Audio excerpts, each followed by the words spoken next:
Supercheap Auto bring us the Race 2 highlights from Monochrome GT4 Australia, the final race of the inaugural standalone season for this outstanding category with bright things in its future. A delay at the start for Peter Lawrence's stranded BMW meant we started single file behind the safety car. And it was Rylan Gray who led the field up the hill for the first time. Jake Camilleri was making moves early. And then the Mercedes AMG stranded, stuck at the top of the hill, and that brought out the safety car. And ironically, the safety car that came out for that entry helped them get to a position where they could win their class at the end of the race.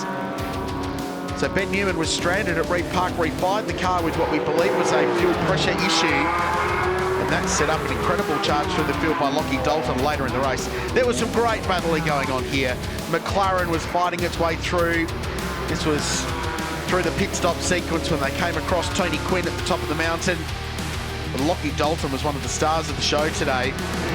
From being stranded at Reed Park to getting a big trophy, and then this for the outright race lead and indeed the silver class win as well. It wouldn't be for the championship, though the four teams certainly tried everything they could, and that would be the battle for the lead. And the leading four were all grouped together after the pit stops.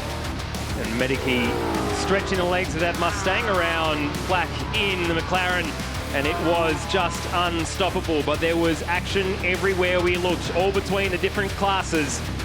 And this was Manif on Woods, some Porsche on Porsche action, some really, really solid spatial awareness for Zoe Woods today, driving that 210 TechWorks Porsche around Mount Panorama.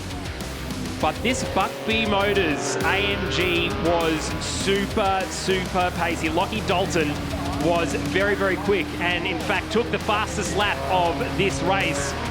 Considering the issues they had early on, that was really cool to see. And towards the end there, the 17 Love entry running a little wide, and this is what caused it. John Collins had some contact there with the number 19 AMG Mercedes, which did manage to get going again, but it would be Medicki who would cross the line in first from Marcus Flack and Tom Heyman, who would take out that category.